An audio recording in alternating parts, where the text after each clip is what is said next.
I'm John Mangini, and I am here with a special guest. I have Jake from the YouTube channel Legends Never Die, and he is also the president of the YouTube Sports Card Hall of Fame. Jake, you are on with John. Awesome, How are man. you I'm today? glad to be here. I'm doing good, man. For those of you that do watch on YouTube, I've got my Legends Never Die shirt on. So this is official on behalf of my channel. First time on with John. Now, Excited to be here. great to have you. Now, behind you there, you have a whole bunch of autographed baseballs. How long did it take you to amass those?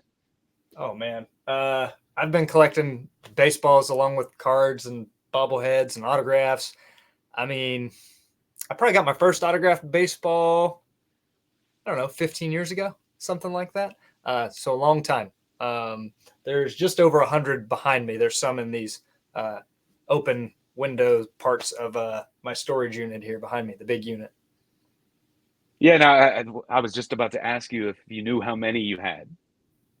Yeah, it's 126 or something like that, right around there. Wow. And they're all Hall of Famers? Most of them. There are some that are like from major milestone club members, like the Perfect Game pitchers. I do World Series teams for my Braves. And then I've got several actually signed by UNC, North Carolina basketball players, just because I'm a big Tar Heel guy. Oh, okay. Yeah, one of the first ones I got was the Don Larson signed baseball, of course, for the Perfect Game in a World Series. Yeah, nice. So I wanted to have you on because you are essentially you only collect raw cards, right? Mm-hmm. Yep, pretty And exclusively. yeah, so I thought that would be an interesting topic in today's card collecting world, where almost everybody wants a card in a slab, and where honestly, like a lot of people, I always joke around that we collect slabs now and not cards, and because of that, I never really cared for the term raw because I think a card they don't come out of packs. They didn't come out of packs graded. When you pulled a T206, it didn't come out graded. So I think the designation should lie in the fact that that you had the card graded. In other words, it's not a raw card; it's a card, Mm. and the designation should be the other way around. So why do you collect just raw cards? I think there are two main reasons that I do. Number one is I'm kind of old school in this aspect, even though I'm just 32 years old, but I'm a set builder. And I like my sets in binders all together at home. So, for example, the first set I ever built was 1956 Topps. And I actually did buy my Mickey Mantle graded, and I cracked it out myself to put it in the binder with all the other cards. I did buy that Mantle because I was early on in collecting vintage for authentication purposes. Big money card for me. So I wanted to know that it was real because I didn't buy it in person. But once I got it, I cracked it and put it in the binder. So that's the first reason I like them all to be together at home in the same place. And secondly, typically they're cheaper, man. I mean, I've only got so many hobby dollars to go around. So if I can buy a raw ungraded card, if you will, from a dealer that I trust in person or at a card shop, something like that, I will buy that so that I can buy more cards instead of paying more money for someone else's opinion to tell me that it's a nice card and that I should like it. Where I can Yeah. use my own eyes and decide that I like the look of this card. Yeah, so there are a lot of people in the hobby who have the belief that all ungraded cards must be flawed, raw, fake, or trimmed, or altered. Does that worry you at all? No. Now, granted, I'm not new to collecting vintage anymore, so I know a lot of the things to look for: see, feel, touch, smell, all those things that vintage collectors that have been doing it a long time know. Uh, but also, who's faking like a 1968 Phil Negro?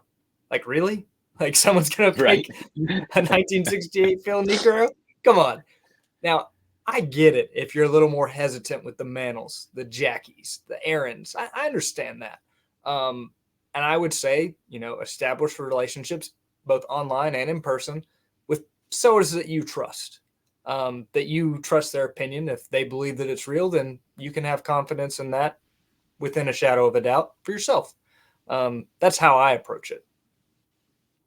Is there anything you do to check out a card that when you get it to see if it's been trimmed, like measuring it, or do you check them out on your own?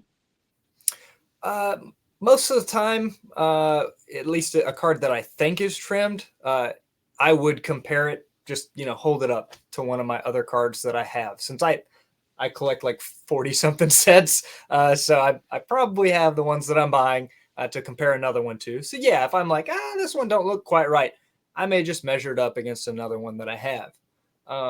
But for example, from a trusted dealer that I know, I have bought a card that he said, hey, this is a factory short card. It's not trimmed. It's short straight from the factory. And it's someone who I trust his opinion. So I bought it. My Willie Mays is a factory short 1955 Bowman. Yeah. I find it interesting because we have created an environment where raw cards can't be trusted and they're very difficult to sell, and that is one of the advantages of collecting them is that you can get them a lot cheaper, right? Mhm. Absolutely. Now, I mean, eh, go yeah, go ahead, ahead, John. go ahead. Was going to say, I mean, a lot of people like to say, they want to get things at the best deal that they can, stretch their hobby dollar as far as they can, but then they buy graded cards, which is the antithesis of doing that. Unless that's what you collect and, there's some degree of that's what you like. But on the other hand, there's a cheaper way to do it. Yeah, back to the trimming thing. I have to say, in recent times, in recent months, we've learned that a lot of cards in slabs are trimmed. Uh, Mm. we've seen big high grade collections that we learned were cleaned and trimmed, and a card trimmer claims that a lot of these cards were trimmed. Just him looking at them, right? So you really never know. But I guess in buying graded cards, it gives people more of a comfort level, especially you and I have touched these cards, we've felt these cards, we've smelled these cards, and a lot of newer collectors have never done that. Mm-hmm.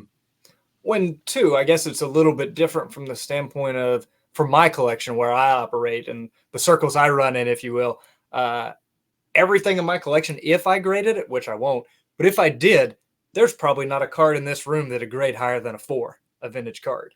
Uh, I buy low grade stuff. I like the way that it looks. The ones, the twos, the threes. To me, it looks vintage, and it's what I can afford. So if a card is already beat up, are you going to trim a card that's a 2 already? Probably not. That Good wouldn't really point. benefit you. Um, so if I was buying stuff that was 5, 6s, 7s, 8s, that kind of stuff, yeah, I'd probably have more fear of trimming, but I don't buying the quality or grade of stuff that I like. Now, if you were to sell your cards, would you send them in and get them graded because you think you could get more money, or would you sell them raw? No, I'd sell them raw. Um, just I would honestly, I wouldn't want to deal with the hassle and spend the money up front. Um, if because also if I was going to sell my cards, because I have no interest in that, but if I did, uh, I'm in a dire need of money and I can't wait. Yeah, and when you're talking about lower grade cards, like if you're going to sell a 1968 Phil Necro, to use your example, in a 3 or a 4, I mean, you're probably going to pay more to get it graded than you would to sell it anyway, right? Right. The ones that it would move the needle on would be very few. Maybe some of like my T206s, if they happen to get a 2 for one of the Hall of Famers. That's a difference from a 1 in a T206 Hall of Famer. But like you said, like a 68 Negro, I'm wasting my money and my time. Yeah. So I love the fact that you have them in binders, all the sets. Years ago, I had all my cards in from 19 like 70 on, and I have all like near sets or complete sets through the 80s. And at one time, I had them all in binders, and I still have many, many, many of my sets in binders. I just put my more vintage. I decided to store individually. So, what you mentioned the '56 set? That's one of my all-time favorite sets. As a kid, it was one of the vintage sets I had the most access to for whatever reason. I ended up with a whole bunch of them as a kid. And so, what I wanted to ask you is, what sets do you have? Do you have many completed sets, or are you still working on most of them? So completed sets. I'm gonna look over here to refresh my memory at my custom binder shelf here that I've got. Completed. I have completed 79 tops, 78 tops, 77 tops. Then you take a big jump back. I've completed 59 tops, 56 tops, 55 tops, 54 tops, and then 52 Bowman. Then sets that I'm working on. This is going to be a long list, John. Not as long as your list, but a long list. 33 Gowdy, 34 Gowdy, 38 Gowdy, 39 through 41 play ball, the 47 to 66 exhibits, 48 to 55 Bowman, and then 51 tops through 79 tops, and 52 through 55 Redman.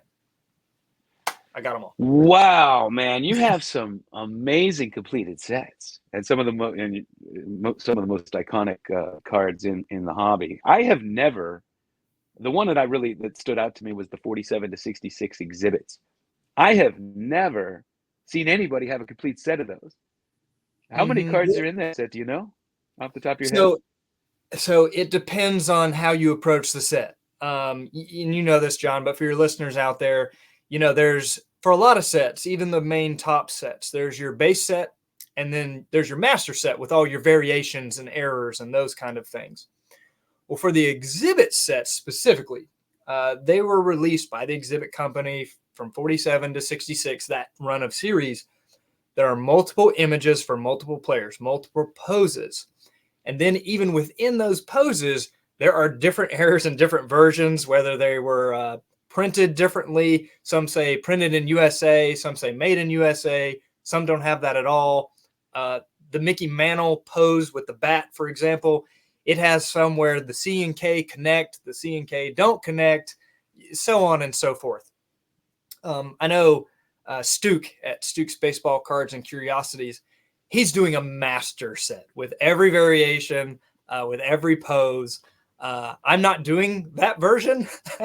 I kind of tweaked it to my own checklist, but it's a couple hundred cards.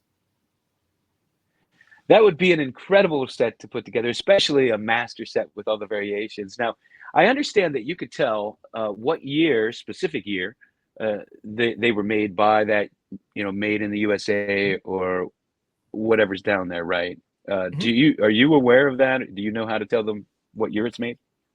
So I know the resource to go to check it, but I don't know it well enough off the top of my head. There's some great articles online. Guys have done deep dives on that set, determining how. I know, like, you have done a video on the Jackie Robinson that's in the set with him running. That's actually, a picture of him playing for Montreal pre-Dodgers. And based on, some of those when it was printed and what the words say, the year was, narrowed down and determined based on that, exactly what you're talking about. Yeah, that was, and it's my understanding that, because I always thought that could possibly be a rookie card, right? 47. But I guess from the knowledgeable people that was produced first in 1948, right? Yes, to my understanding. So it would be a second, so a second year card there. Now, you mentioned that you have resources to look that thing up for our viewers and listeners. Are you able to share that resource off the top of your head? I think this one is public access. It may not be, but I'm part of a group called OBC. Oldbaseball.com is their website. They have a library on there for a lot of guys that are long-time collectors. I'm the youngest guy in there in the whole group by like 30 years. But on their website, lots of articles have been written over the years, contributors to that group that have been featured on Sports Card Digest, in Beckett Magazine, a lot of different places. But it's oldbaseball.com. I think the library on there is public for those articles. And that's where fantastic. That's good information. So for people buying raw vintage cards, do you have any kind of suggestions, tricks of the trade for what they should look for? Sure. I think the biggest thing is talking to people like yourself, John. If you don't have a local card show or card shop where you can go talk to a dealer or a shop owner, YouTube's a great way to learn about vintage from other people. What I would say, as far as if you're looking for tips from me, there is a certain feel. Like get some vintage cards from like a set that you're interested in, and feel them, touch them, look at them, hold them, and then get familiar with what that feels like. Like a vintage card from the early 50s is going to have a different thickness, different feel, different density than what a reproduction would be. Or the pixels, even to the naked eye. There are some fakes out there that it is so obvious that if you've looked at the front and the back of a card enough, you can pick a fake up and be like, this isn't real. Like, this isn't even a good fake. Just familiarizing yourself by holding ones that you know to be real and picking the brains of guys that have been doing it longer than you have. Yeah, so I would buy up reprints, so that I could study them and look at them. And some of them are done pretty well, but the vast majority of them you could tell immediately, like once you're looking at it or feel it. The one real big exception to that is the Michael Jordan rookie card. Man, that thing is they make some phenomenal fakes of that you cannot tell. You really have to know what you're looking for. They faked the Wayne Gretzky too, but I've never seen a realistic looking fake 52 Mantle. I've never seen a realistic looking fake T206 Wagner. The cards that are most faked. For the most part, you could tell them right away. The Drew and I were at a show in Salisbury, North Carolina, the Drew Vintage Legacy here on YouTube. If you're watching here, we were walking around a show in Salisbury and walked by a dealer that we hadn't seen very often. And we were looking through his cards, and he said, "Hey, let me ask you guys a question. You seem to know vintage cards." He said, "Tell me about this card." And he hands us this card, and instantly we're like, "It's fake." And it was a 1933 Gowdy Ruth. And he was like, "How do you know so quickly that it's not real?" And you look at the back, and if you've looked at the back of 1933 Gowdies, there's a certain look, there's a certain feel. The pixels were immediately off. They didn't have the printing technology in 1933 that modern cards do. It was a very bad fake. And when in doubt, again, for a 33 Gowdy Ruth, for a Jordan rookie card, buy a one. Like, don't buy one raw at a price that's too good to be true. That's just dumb. Don't do it. Yeah. Yeah, especially a price that's too good to be true. And you try to, I see this on Facebook groups all the time, and collectors are posting a picture. Is this real? And they're trying to get over on somebody, really, right. Because they're trying to pick this up for next to nothing. And if they're willing to sell it to you for that, stay away. And the 33 Gowdy, that's a good example of one that, if you're familiar with that set, you can see through on the back a little bit, right?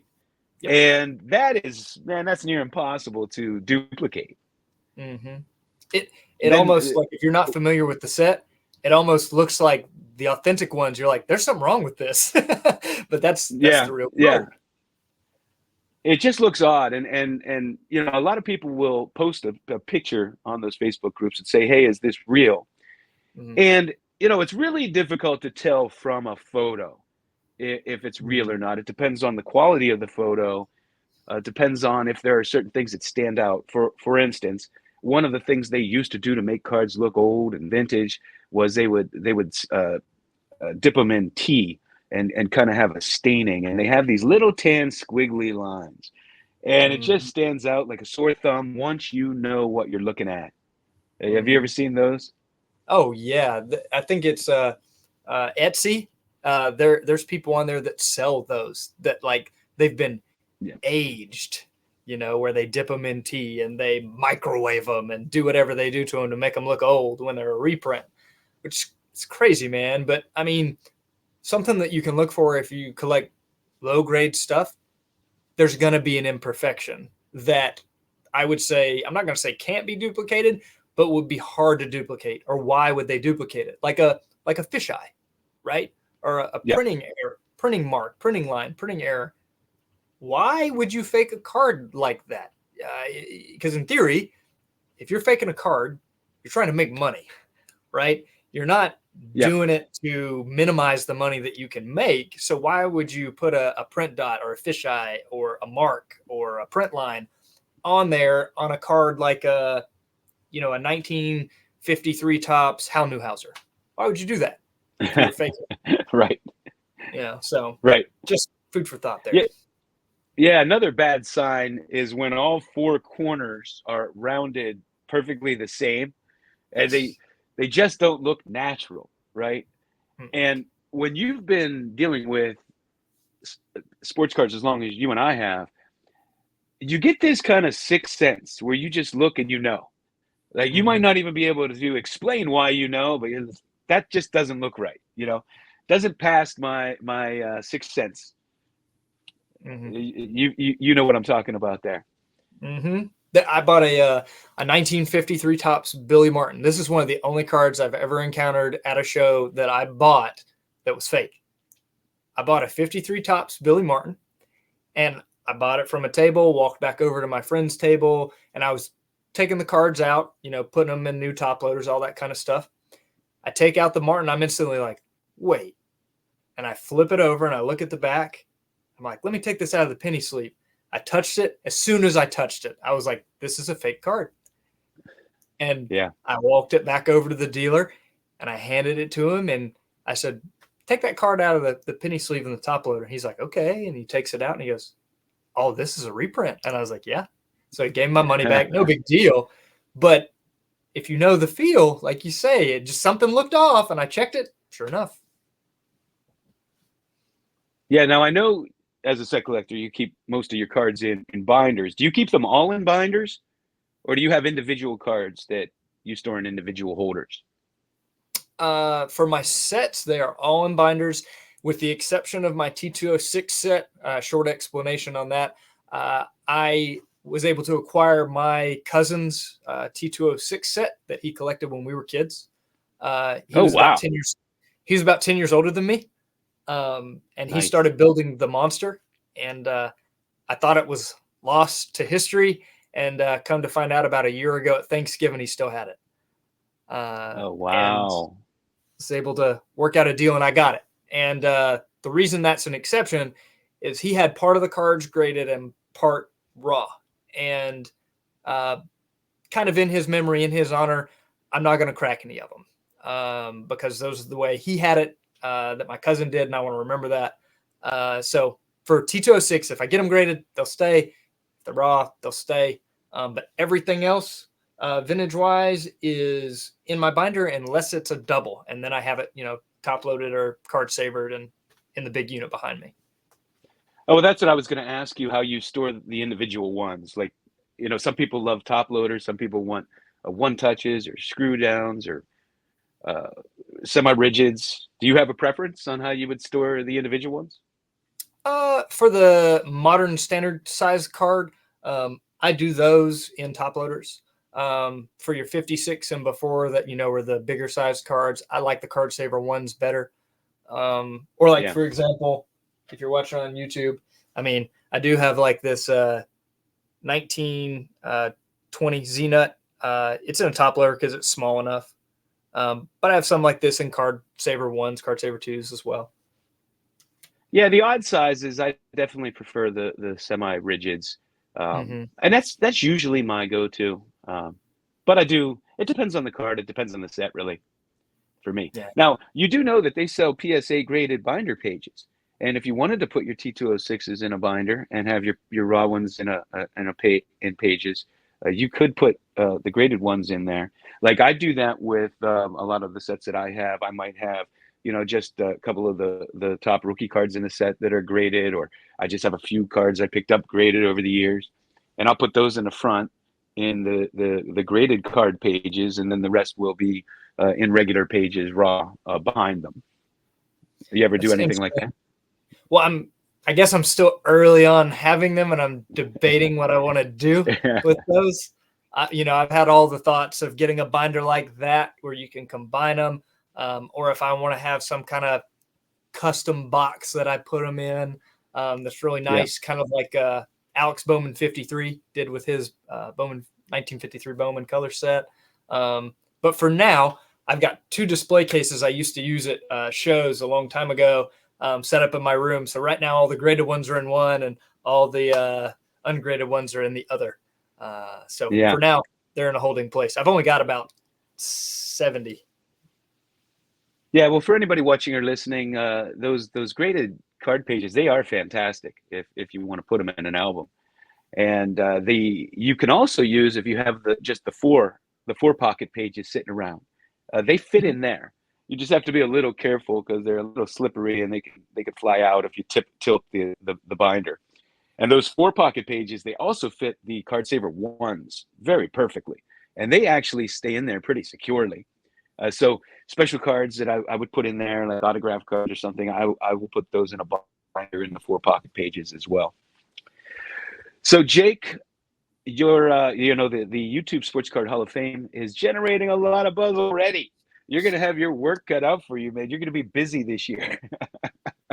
We have people campaigning, already starting to make videos.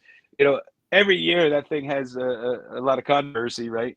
And it's already beginning, and I've never seen it start so early. Have you? This is easily the earliest it's ever started. Usually I get a few more months off from that role, but not this year. Not this year. Yeah. The only thing I really want to ask you about that, because it just blows my mind, is how do you watch all those videos and confirm that whoever's voting has been on for a year and whoever they're voting for has been on for 3 years? That just seems like such an overwhelming task to me. Do you do that all yourself, or do you have help? For the first 2 years that I ran the YouTube Hall of Fame, I watched every single second of every single video by myself. Wow. Which is a huge undertaking. In Hall of Fame season, as soon as my son goes to sleep and my wife's asleep, I'm watching your YouTube videos and documenting all this in my spreadsheets. If I get a spare second at work, lunch break, not really busy in the afternoon for an hour, I'm getting in as many videos as I can. Now, I am happy that after a year or 2, I announced that I'm not going to do that anymore. Watch every single second of every single video. I'm going to strongly encourage people to list their nominees in the description for me. I would love to watch everyone, but I also want participation to grow. And at some point, it's not humanly possible for me to watch them all. So I hope that people will put it in the description so I can continue to get the results out in a timely manner, because I feel responsible for that. Well, I have a feeling this year's voting is going to be like this year's national, just overwhelming, huge participation, and I commend you on everything you've done with it, and Mike for starting it and everything he did on it. It's a huge undertaking, and I think we all owe you some gratitude for it. It's easy to sit back and criticize. Anybody can do that, but it's hard. It's hard work. It's hard to do that and to put it together and to keep it together, right? So I want to thank you for that. I think most of us feel that way. And thanks, John. Yeah. Do you It's have any last thoughts before we break this up? Yeah, just as far as the YouTube Hall of Fame thing goes, I will say, it's my honor to do it for the community. I view my role because I don't vote. I don't name any names. I simply see myself as the caretaker of the YouTube Hall of Fame. I'm a commissioner. I'm not a dictator. Uh, yes, I lay out the rules. Yes, I do all the tallying and documentation and all that. But ultimately, outside of the guardrails that I put on it, it's up to the community to decide, who should be in and who they want to recognize. And uh, my main goal is for it to be a positive thing for the community. That's what I want it to be at the end of the day. I want people to have fun with it. I want people to get better connected to each other, and just be the positive things that a community should be. And I hope that the YouTube Sports Card Hall of Fame, even if there's a little bit of controversy on the fringes every year, I hope overall it has a positive impact on people's lives. That's what I want it to be. Well, I challenge you to find anything on social media that isn't controversial or people don't make controversial, right? It's pretty impossible, but overall, I think it's a great thing, fantastic thing. And so I'm looking forward to coming up to the Hickory Card Show and hanging out with you. Oh man, I can't wait. I can't wait. We're gonna try and get Dom and maybe Lou and Drew all in on that with us. Yeah, so I want to thank everybody for watching or listening, and check Jake out on YouTube. Legends Never Die. And Jake, you've been on with John. Thanks.